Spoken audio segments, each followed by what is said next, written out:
नमस्कार दोस्तों, कैसे हैं आप सभी। उम्मीद है आप सब अच्छे होंगे। तो आज के इस वीडियो में हम करवा चौथ माता की कहानी को लेकर आए हैं। तो चलिए शुरू करते हैं। एक बार की बात है, एक साहूकार के 7 बेटे और एक बेटी थी। बेटी का विवाह हो चुका था। बेटी अपने मायके में आई थी। बेटी का नाम करवा था। सातों भाई अपनी इस इकलौती करवा बहन को बहुत गहरा प्रेम करते थे। अपनी बहन का पूरा ध्यान रखते थे। जब करवा मायके में आई हुई थी तो एक दिन शाम को सभी भोजन करने के लिए बैठे। कार्तिक मास कृष्ण पक्ष की चतुर्थी तिथि थी। अतः घर में साहूकार की सभी बहुओं ने और साहूकार की बेटी करवा ने चतुर्थी चौथ का व्रत रखा हुआ था। जब साहूकार के सभी बेटे भोजन के लिए बैठे तो उन्होंने अपनी बहन को भोजन करने के लिए कहा। भाइयों का भोजन करने के लिए बुलाने पर बहन ने कहा, भाई अभी चांद नहीं आया है। जब चांद आ जाएगा तब मैं चांद को अर्घ्य देकर व्रत पूरा करके ही भोजन करूंगी। करवा के ऐसा कहने पर भाइयों को चिंता हुई कि बहन भूखी है और अभी चांद भी नहीं आया है। ऐसे में 7 भाइयों में से सबसे छोटा भाई बाहर किसी दूर के पेड़ पर जाकर उसमें अग्नि जलाकर उसमें एक छलनी लगाकर बहन के पास आया और बहन को कहने लगा, देखो बहन, चांद आ गया है, अब खाना खा लो। बहन ने अपनी भाभियों को भी कहा, भाभी देखो चांद निकल आया है, अब आप लोग भी अग्र देकर व्रत पूरा करके भोजन कर लो। भाभियों ने ननंद करवा की बात सुनकर कहा, ननंद ये चांद तुम्हारा आया है, हमारा नहीं। ऐसा कहने के बाद यह करवा अकेले ही भोजन करने के लिए बैठ जाती है और जैसे ही भोजन का पहला ग्रास अपने मुंह में लेती है तो उसे छींक आ जाती है। दूसरा ग्रास मुंह में लेती है तो उसमें बाल निकल जाता है। इसके बाद जैसे ही भोजन का तीसरा ग्रास मुंह में लेने को रहती है तो उसी समय उसके ससुराल से न्योता आता है कि उसके पति का स्वास्थ्य बहुत खराब है, वह शीघ्र पति को देखने ससुराल आ जाए। इसके बाद उसकी भाभी उसे सच्चाई बताती है कि उसके साथ ऐसा इसलिए हुआ क्योंकि उसने करवा चौथ का व्रत तोड़ दिया था। उसके भाइयों ने आग जलाकर झूठ कहा कि चांद निकल गया और उसने सच मानकर अपना व्रत तोड़ दिया। इसी कारण उसका पति बीमार हुआ।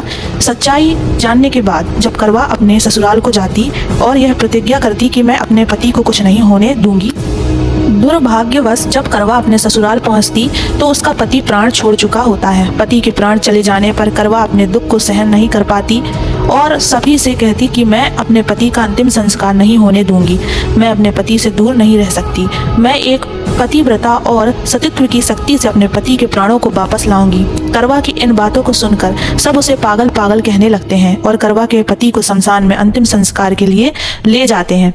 करवा भी अपने हट और पति के वियोग में शमशान में चली जाती है और वहां सबको अपने पति की चिता जलाने से इनकार करती है।